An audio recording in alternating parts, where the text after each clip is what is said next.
Okay, welcome to another episode of Zambia to the World. This is the second episode.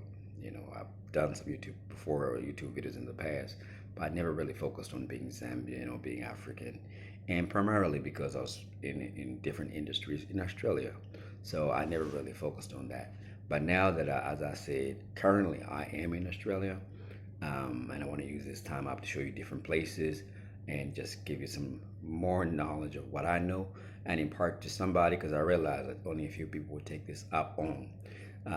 But I immigrated to Zambia, so I live in Zambia right now. I'm just visiting. I'm visiting. I got a daughter here.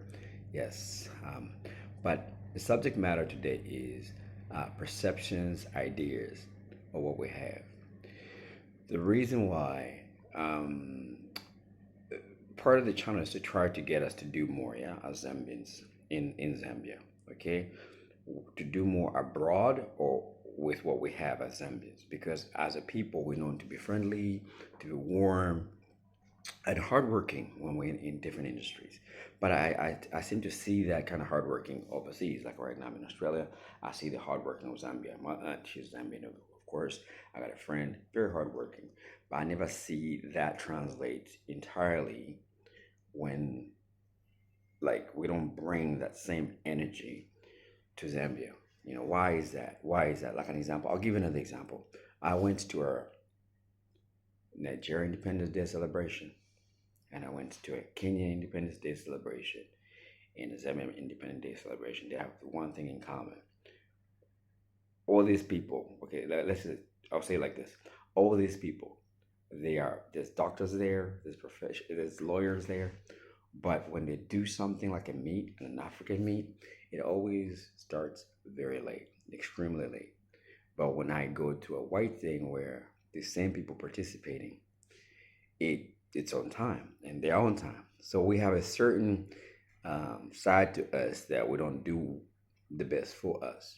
So I want to appeal to those who are abroad because most of us have had a negative approach as to, oh, home is just like not good.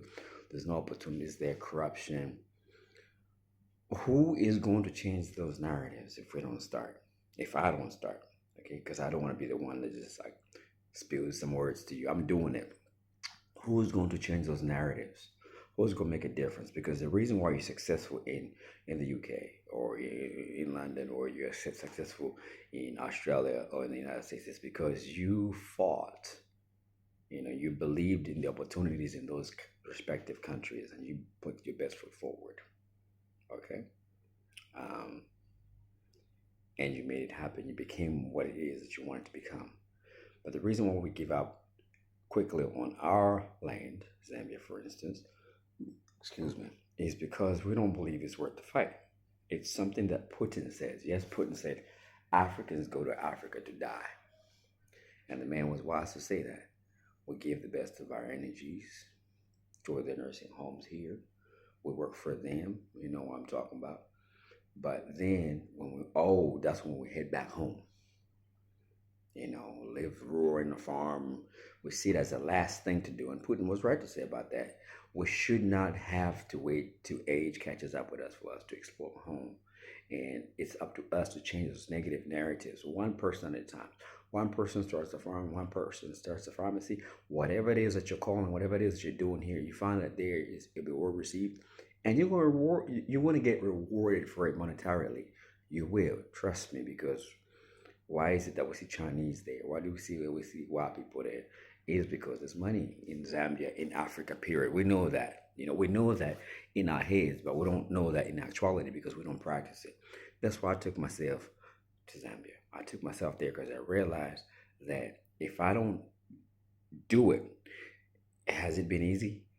Heck no, it's not been easy. It's been like those who have seen my journey. Maybe I will tell the story one day. But the journey has not been the easiest. It's been harder than some of the things I've done here in Australia. Okay, I got a business background, but how can I preach changing the narrative unless I do it myself? Yes, it's hard to invest in home because people will eat your money, but how how can we navigate around that? How can we find those we can trust? Because we all know somebody, one or two people that we can trust. How can we do that and change the narrative so we can start investing in our home country and creating a positive image for ourselves? Because we're not going to be in the Western forever, and I don't think we should be waiting until we're aged. Okay, so I'm just appealing to people to help change the narrative of Zambia about us, the way we perceive our home countries, because there's a lot of bad people there who just see us as cows to milk. But unless we start to do something about it, it's not going to change. And you might be like, but if I go there, then they're going to eat my money. If you think like that, and your son thinks like that, who's going to go and change this narrative?